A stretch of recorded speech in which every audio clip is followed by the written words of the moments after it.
ओम श्री विष्णुवे नमः। नमस्कार दोस्तों, आप सभी को स्वागत है हमारे यूट्यूब चैनल पावरफुल हिंदू धर्म में। आज हम आप सभी को आषाढ़ मास में कथा अध्याय 12 का रसपान कराएंगे, जिसमें वर्णन है एकोदिष्टा आदि श्राद्धों की विधि तथा श्राद्धों उपयोगी तीर्थों का वर्णन। आइए रसपान कीजिए कथा का।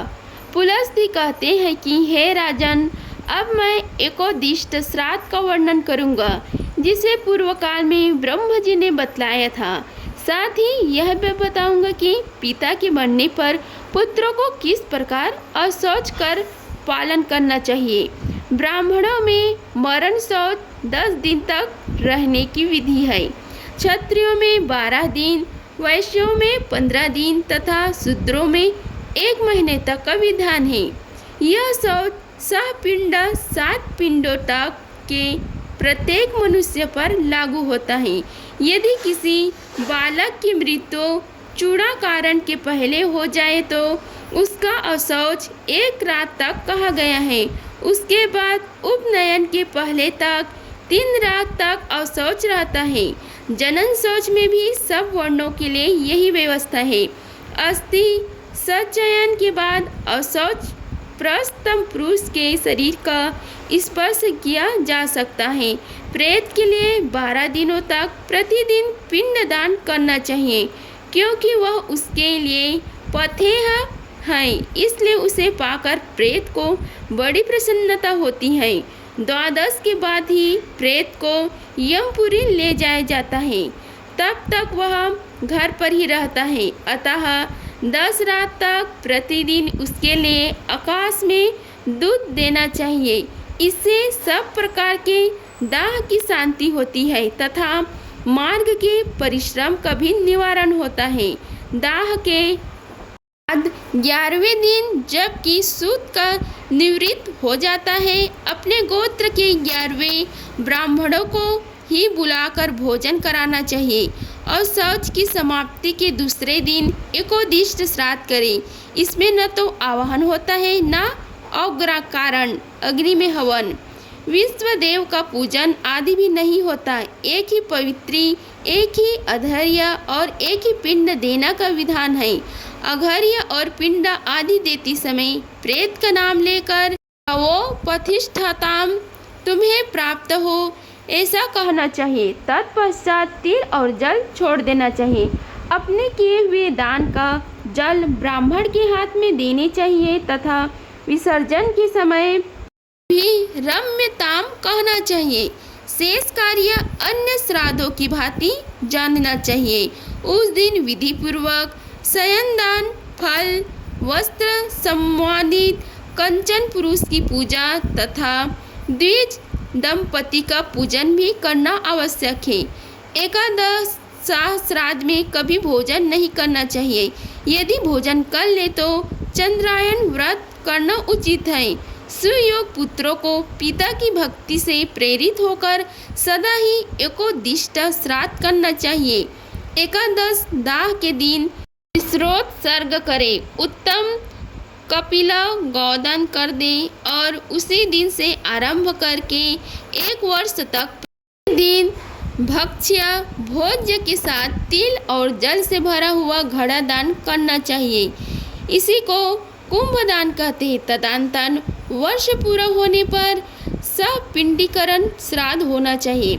सहपिंडीकरण के बाद प्रेतत्व से मुक्ति होकर वर्ण श्राद्ध का अधिकारी होता है तथा गृहस्थ के वृद्धि संबंधी कार्यों में अभ्युदयिक श्राद्ध का भागी होता है।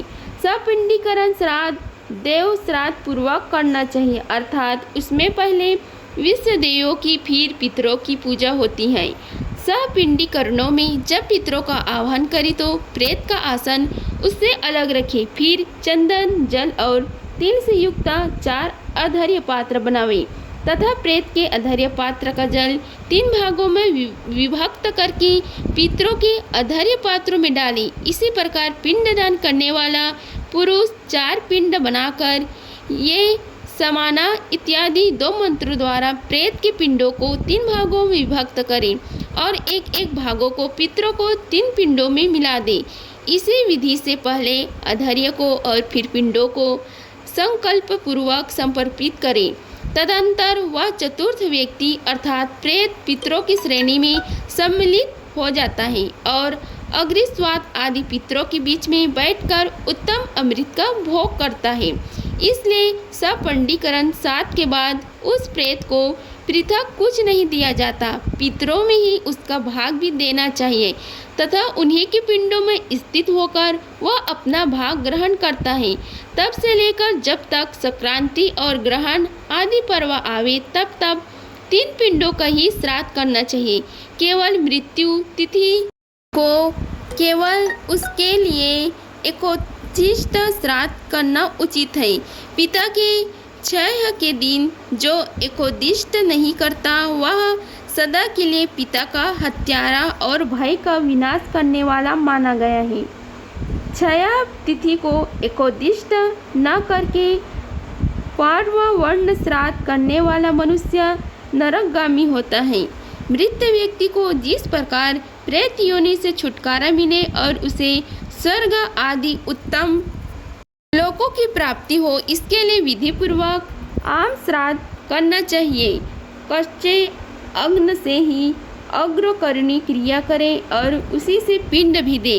पहले या तीसरे महीने में भी जब मृत व्यक्ति का पिता आदि 3 पुरुषों के साथ सपिंडकरण हो जाता है तब प्रेतत्व के बंधन से उसकी मुक्ति हो जाती है। मुक्ति होने पर उससे लेकर 3 पिंडों के पितर सपिंड कहलाते हैं तथा चौथा सपिंड श्रेणी से निकलकर लेप भागी हो जाता है। कुशा में हाथ पोंछने से जो अंश प्राप्त होता है वही उसके उपभोग में आता है। पिता पितामह और प्रति पितामह ये 3 पिंड भागी होते हैं और इनसे ऊपर चतुर्थ व्यक्ति अर्थात वृद्ध प्रति पितामह से लेकर 3 पीढ़ी तक की पूर्वज लोग भागी भोजी माने जाते हैं। 6 तो ये हुए, इनमें से 7वां है स्वयं पिंड देने वाला पुरुष। यही 7 पुरुष सपिंड कहलाते हैं। भीष्म जी ने पूछा, हे ब्राह्मण, हव्य और काव्य का दान मनुष्यों को किस प्रकार करना चाहिए? पितृलोक में दूसरे दिन भोजन करूंगा मैं, इस व्रत को श्रद्धा पूर्वक करूंगा, अतः आपकी कृपा से मेरी सब पाप नष्ट हो जाएं। इस दिन जल से भरा हुआ एक घड़ा और वस्त्र से ढककर स्वर्ण सहित दान करना चाहिए। अन्नों को कैसे खाते हैं, उन्हें वह किस प्रकार मिल पाता है? पुलस्त जी बोले, हे राजन, पिता वसु के पितामह रुद्र के तथा प्रतिपितामह आदित्य के स्वरूप हैं। ऐसे वेद की श्रुति है, पितरों के नाम और गोत्र ही उनके परम हाव्य और काव्य पहुँचाने वाले हैं। मंत्र की शक्ति तथा हृदय की भक्ति से श्राद्ध का सार भाग पितरों को प्राप्त होता है। अप्रशिष्ट आदि दिव्य पितर पिता पितामह आदि के अधिपति हैं। वे ही उनके पास श्राद्ध का अन्न पहुँचाने की व्यवस्था करते हैं। पितरों में से जो लोग कहीं जन्म ग्रहण कर लेते हैं उनके भी कुछ न कुछ नाम, गोत्र तथा देश आदि तो होते ही हैं। दिव्य पितरों को उनका ज्ञान होता है और उसी पते पर सभी वस्तुएं पहुंचा दी जाती है। अतः यह भेंट पूजा आदि के रूप में दिया हुआ सब सामान प्राणियों के पास पहुंचाकर उन्हें तृप्त करता है। यदि शुभ कर्मों में योग से पिता और माता दिव्य योनि को प्राप्त हुए हो तो श्राद्ध में दिया हुआ अन्न अमृत होकर उस अवस्था में भी उन्हें प्राप्त होता है। वही दैत्य योनि में भोग रूप से, पशु योनि में तृष्ण रूप से, सर्प योनि में वायु रूप से तथा यक्ष योनि में पान रूप से उपस्थित होता है। इसी प्रकार यदि माता पिता मनुष्य योनि में हो तो उन्हें अन्न पान आदि अनेक रूप में श्राद्ध की प्राप्ति होती है। यह श्राद्ध कर्म पुष्प कहा गया है। इसका फल ब्रह्म की प्राप्ति। हे राजन, श्राद्ध से प्रसन्न हुए पितर आयु, पुत्र, धन, विद्या, राज्य, लौकिक सुख, स्वर्ग तथा मोक्ष भी प्रदान करते हैं। भीष्म जी ने पूछा, हे ब्राह्मण, श्राद्ध करता पुरुष दिन के किस भाग में श्राद्ध का अनुष्ठान करें तथा किन तीर्थों में किया हुआ श्राद्ध अधिक फल देने वाले होता है। पुलस्त जी बोले, हे राजन, पुष्कर नामक तीर्थ का सब तीर्थों में श्रेष्ठतम माना गया है। वहाँ किया हुआ दान, होम, श्राद्ध और जल निश्चय ही अक्षय फल है प्रदान करने वाला होता है। वह तीर्थ पितरों और ऋषियों को सदा ही परम प्रिय है। इसके सिवा नंदा, ललिता तथा मायापुरी, हरिद्वार भी पुष्कर के ही समान उत्तम तीर्थ हैं। मित्रपद और केदार तीर्थ भी श्रेष्ठ है। गंगा सागर नामक तीर्थ को परम शुभदायक और स्वर्ण तीर्थमय बतलाया गया है। ब्रह्मसार तीर्थ और सतदु सतलज नदी का जल भी शुभ है। नमस्यरण नामक तीर्थ तो सब तीर्थों का फल देने वाला है। वहाँ गोमती में गंगा का सनातन स्रोत प्रकट हुआ है।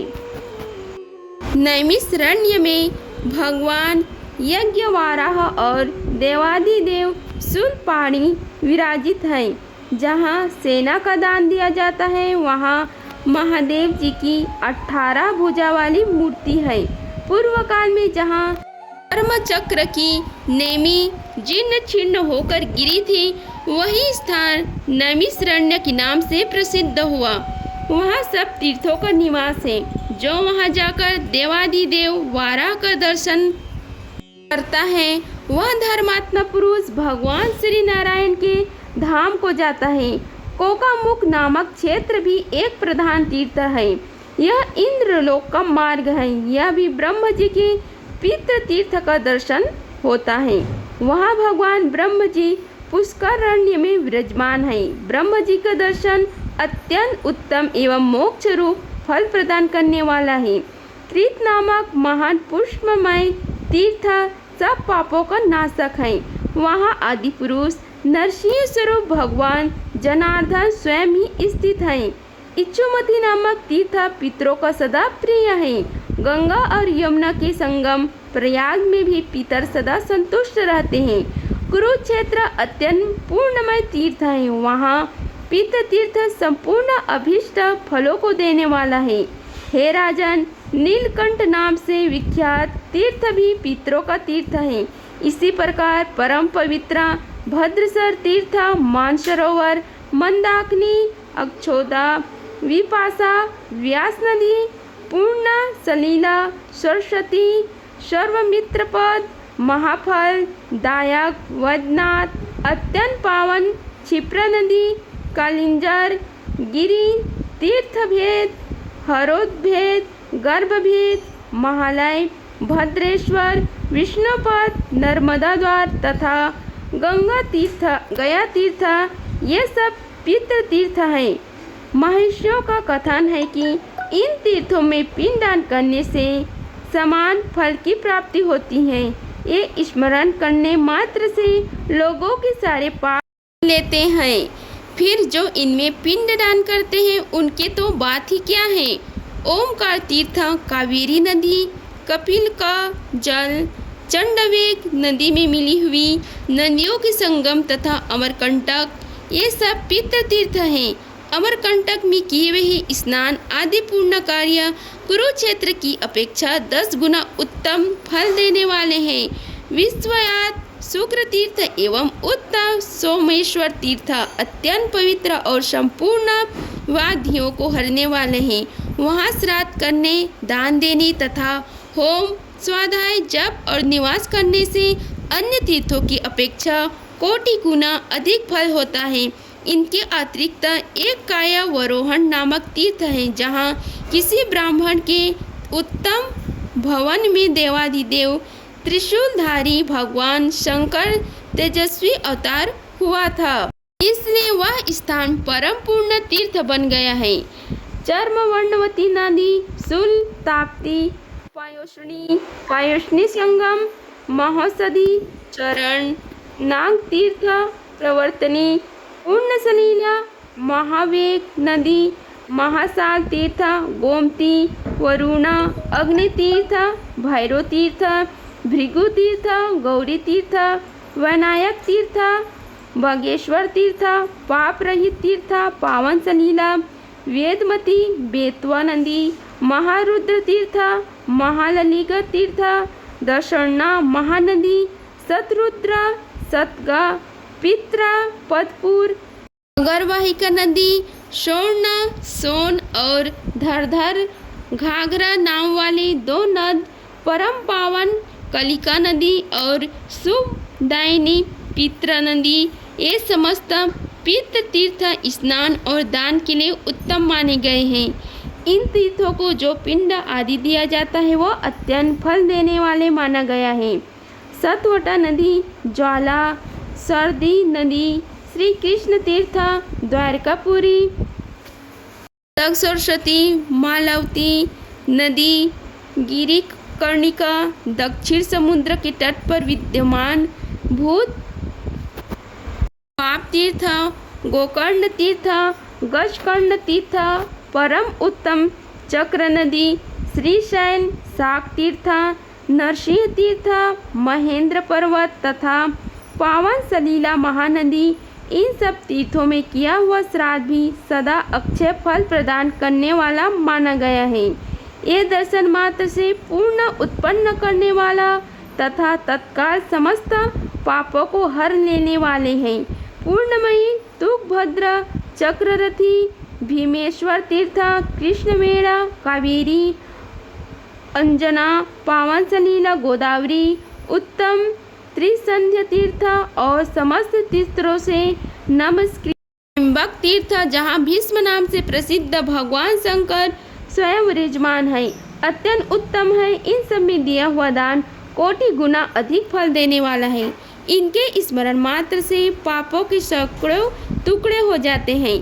परम पावन श्रीपर्ण नदी अत्यंत उत्तम, व्यास तीर्थ, मत्स्य नदी, राका, शिवधारा विख्यात, भवतीर्थ, सनातन, पूर्ण तीर्थ, पूर्णमय, रामेश्वर तीर्थ, वेणायु, अमलपुर प्रसिद्ध, मंगल तीर्थ, आत्मदर्शन तीर्थ, अम्बुज तीर्थ, वत्स व्रतेश्वर तीर्थ, गोकामुख तीर्थ, गोवर्धन, हरिश्चंद्र, पुरुषचंद्र, पृथुदक, सहस्त्राक्ष, हिरण्याक्ष, कंदिली नदी, रामधे तीर्थ, सौमित्र संगम तीर्थ, इंद्रनील, महानाद तथा प्रियम लेलक, ये भी श्राद्ध के लिए अत्यंत उत्तम माने गए हैं। इनमें संपूर्ण देवताओं का निवास बताया जाता है। इस सब में दिया हुआ दान कितने गुना अधिक फल देने वाला होता है। पवन नदी, बहुधा, शुभकारी, सिद्धवट, पशुपात तीर्थ, पर्यटिका नदी, इन सब में किया हुआ श्राद्ध भी 100 करोड़ गुना फल देता है। इसी प्रकार पश तीर्थ और गोदावरी नदी भी पवित्र तीर्थ है।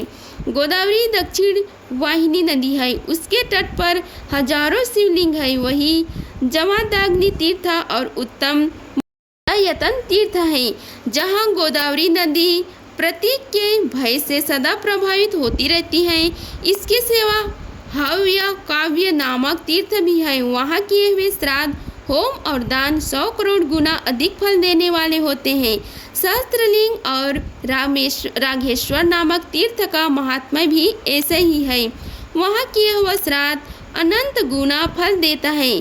सालग्राम तीर्थ प्रसिद्ध, शौर्णपात, सोनपात तीर्थ, वैष्णव तीर्थ, सरस्वती तीर्थ, स्वामिति तीर्थ, मालंद्रा नदी, पूर्ण सलीला, कौशिकी, चंद्रका, विदर्भा, वेगा, प्राणमुखा, कावेरी, उत्तरगा और जलधरगिरी, इन सब तीर्थों में किया हुआ श्राद्ध अक्षय हो जाता है।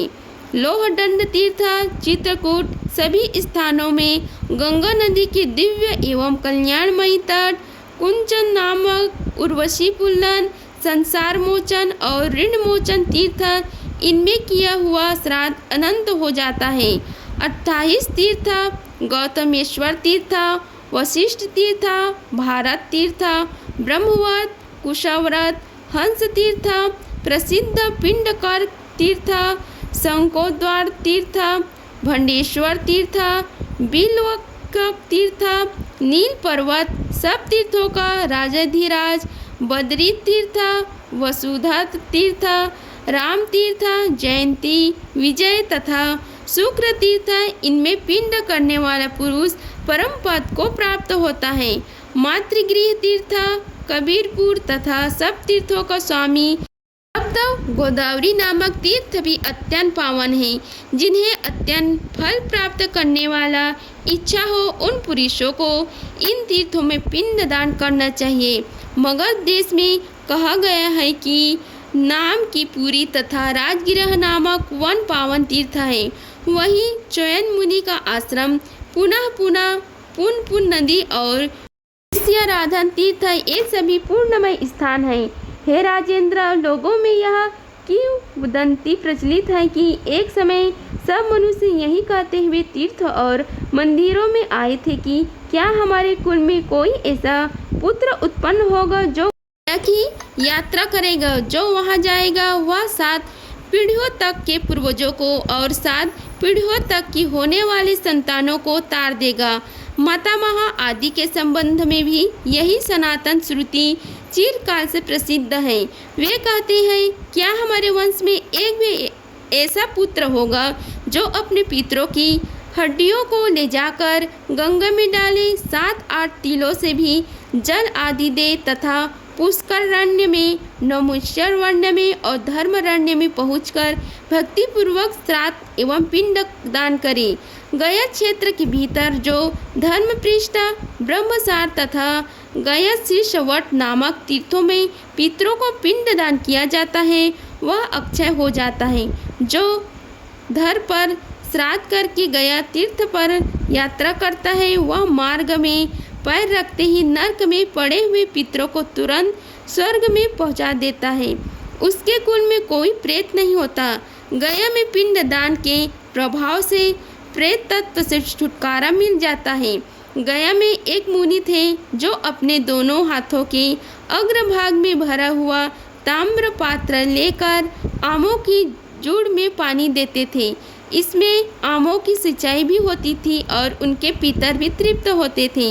इस प्रकार एक ही क्रिया 2 प्रयोजन को सिद्ध करने वाली हुई। गया में पिंड दान से बढ़कर दूसरा कोई दान नहीं, क्योंकि वहाँ एक ही पिंड देने से पितृ तृप्त होकर मोक्ष को प्राप्त होते हैं। कोई भी मुनीश्वर अन्नदान को श्रेष्ठ बतलाते हैं और कोई वस्त्र दान को उत्तम कहते हैं। वस्तुतः गया के उत्तम तीर्थ में मनुष्य जो कुछ भी दान करते हैं वह धर्म हेतु और श्रेष्ठ कहा गया है। यह तीर्थों का संग्रह मैंने संक्षेप में बतलाया है। विस्तार से तो इसे बृहस्पति जी भी नहीं कह सकते, फिर मनुष्य की तो बात ही क्या है। सत्य तीर्थ है, दया तीर्थ है और इंद्रियों का निग्रह भी तीर्थ है। मनोनिग्रह को भी तीर्थ कहा गया है। सवेरे 3 मुहूर्त 6 घड़ी तक प्रातः काल रहता है। उसके बाद 3 मुहूर्त तक समय संगम कहलाता है। तत्पश्चात 3 मुहूर्त तक मध्यम होता है। उसके बाद उतने ही समय तक अपराह रहता है। फिर 3 मुहूर्त तक संयम होता है। संयम काल में श्राद्ध नहीं करना चाहिए क्योंकि वह राक्षसी वेला है, अतः सभी कर्मों के लिए निंदित है। दिन के 15 मुहूर्त बतलाए गए हैं। उनमें 8वां मुहूर्त जो दोपहर के बाद पड़ता है कुताप कहलाता है। उस समय से धीरे धीरे सूर्य का ताप मंद पड़ जाता है। वह अंततः फल देने वाला काल है। उसी में श्राद्ध का आरंभ उत्तम माना जाता है। सड़क पात्र कुताप, नेपाल देशीय कंबल, सुवर्ण कुश, तिल तथा 8वां दहित्र पुत्री का पुत्र, ये कुत्सित अर्थात पापों को संताप देने वाले हैं, इसलिए इन 8 को कुंताप कहते हैं। कुंताप मुहूर्त के बाद 4 मुहूर्त तक अर्थात कुल 5 मुहूर्त तक स्वधावचन श्राद्ध के लिए उत्तम काल है। कुश और काले तिल भगवान श्री विष्णु शरीर से उत्पन्न हुए हैं। मनीषी पुरुष ने श्राद्ध का लक्षण और काल इसी प्रकार बतलाया है। तीर्थवासियों को तीर्थ के जल में प्रवेश करके पितरों के लिए तिल और जल की अंजलि देनी चाहिए। एक हाथ में कुश लेकर धर में श्राद्ध करना चाहिए। यह तीर्थ श्राद्ध का विवरण पूर्णदायक, पवित्र, आयु बढ़ाने वाला तथा समस्त पापों को निवारण करने वाला है। इसे स्वयं ब्रह्म जी ने अपने श्री मुख से कहा है। तीर्थ निवासियों को श्राद्ध के समय इस अध्याय का पाठ करना चाहिए। यह सब पापों की शांति का साधन और दरिद्रता का नाशक है। अगर आप सभी को हमारी वीडियो पसंद आई होगी तो वीडियो को लाइक कीजिए, चैनल को सब्सक्राइब कीजिए और कमेंट बॉक्स में ओम नमो भगवते वासुदेवाय लिखिए। धन्यवाद। मिलते हैं अगले वीडियो में, तब तक के लिए जय श्री राधे कृष्णा।